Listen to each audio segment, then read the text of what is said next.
Hey everyone, welcome back to Immediate Movie Reactions. I'm here after seeing Ezra.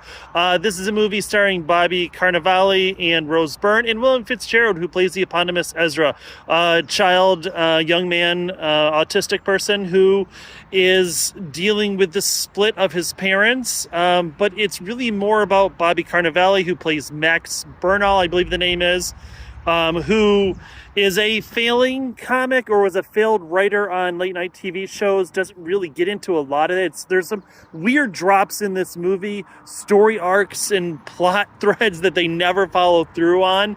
And, you know, it could have been a movie. Oh, God, it's fucking frustrating. Like, I'm kind of angry. Here's why. I think it started out really well. It started out with an authentic representation of autism and how does a family deal with raising a child when the school seems to be against them. And each of the parents has a different way that they think that they need to identify and cope with and teach and grow with and all of that sort of thing. And the representations of autism and the echolalia and the stimming and just the not wanting to be touched, the personal space, the social awkwardness, all of that really, it's true, it's authentic, right? But here's the issue. What this becomes is it's not a story about Ezra. It's not a story about autism. It's a story about Bobby Cannavale kidnapping his child and taking him across country in sort of a hostage situation for this hero's journey that he needs to go on. And I say hero's journey because he's not heroic, though for some reason everybody he's meeting along the way keeps pretending that he is. Robert De Niro plays the grandfather of Ezra, Bobby Cannavale's father. And there's that kind of lost plot thread where they talk about maybe this is autism, maybe it has been passed down through the father's side, through Max's side, and maybe Max has it. There is a scene later where we see him, he begins to freak out a little bit, and he needs a very specific stim to calm him down, and he has a friend who knows how to do that. We do see him doing this with his hands from time to time as he's starting to cope with a situation that it's filling him with anxiety. But it doesn't really get into that. Instead, it sends them on this journey, this kind of ridiculous idea as things are going wrong along the journey, you know, going from New York to LA, stopping in Michigan to meet Rainn Wilson and get high. Like so much of this. And why doesn't Rainn Wilson say, hey, you know what? You kidnapped your kid. This isn't good. This is not heroic. This isn't good for Ezra. If this movie is about Ezra, if it's about an authentic representation of autism, then you know what? When he does have a freak out, when he does have an anxiety, a panic attack, it doesn't get solved immediately by stroking his earlobe, or it's not over always in a matter of 2 or 3 minutes so that people can just get on with their goddamn lives. Like, it's really frustrating that Bobby Cannavale, Max, is the bad guy in this. He does the wrong thing. It ends up saying that, you know what you can do is if you believe enough that someone can overcome the issues that they might have with their particular form of autism, because it is a spectrum and it is all over the place, right? That all you need to do is want it hard enough, and so what if they won't eat from a metal fork? You just tell them enough times that they're going to eat from a metal fork, and then eventually they do, right? Like, because it's all magic that way. Oh my God, I'm so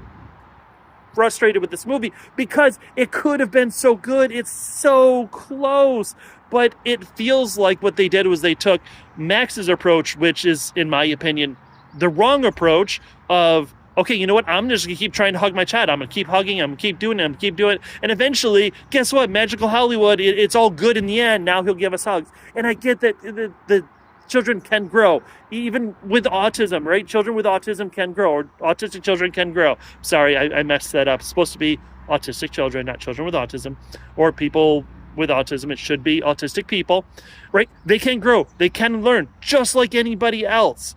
Sometimes it may be more difficult in certain situations for them to learn certain things. It can happen, but it's not going to happen by just forcing them. And that's what this movie is kind of saying, is that all you have to do is believe hard enough. You just have to force it enough times, and eventually it's going to work. And God damn it, it doesn't work that way. And I really wanted them to explore a little bit about, I'm getting angry, sorry, about this idea of it being passed on, and where do we see it in Max, and where do we see it in the grandfather. But again, they kind of drop that, because I think that it's just a theory. It's nothing that they can scientifically prove or have any sort of representation of. And I think that that's where, yeah, it does kind of fail there in so many ways. And I know that people want to say, there's a whole contingent out there saying that we are diagnosing people with autism too frequently, and we're saying, too quickly, and that's what the grandfather, and that's what Max is saying, is that, we don't want to use this term autism. What does it mean? What does it mean? What does it mean? It's just a person. It's just a person. It's the way that they interact.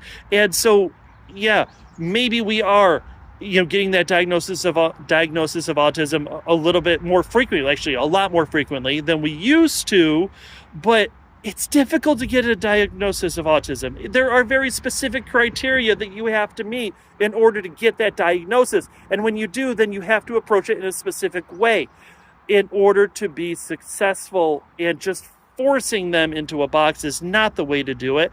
And, I would say that we probably underdiagnosed in the past, because I would know plenty of people who you would think maybe would have gotten a diagnosis if they were, working today or around today or whatever it is. And that's they lost it. I thought that they completely missed the point. They had a great opportunity. The kid who plays Ezra is absolutely fantastic. I wanted this to be more of his story and not the story of Max, not the story of the father. But, here we are. So see it, stream it, or skip it. God, I've just ranted for almost 7 minutes. So I'm going to stop. See it, stream it, or skip it. Skip it. I was not feeling skip it coming out. But as I talk more about it, as I get more and more worked up and frustrated with this movie, it can be a great family story. And the fact that at the end, Max, sorry, spoiler, Max just kind of gets away from everything. Yeah, he's under house arrest, but so what? Like, he's still the hero. He's still the good guy. And I get, maybe it is about his journey and overcoming his own fears and anxieties and blah, blah, blah. But God damn it, not this way. Anyways, skip this movie, and please do the like, share, subscribe, all that stuff that I was supposed to say at the beginning, and I always forget because I'm really, really bad at this sometimes. But I do appreciate you all, and I will see you after the next movie.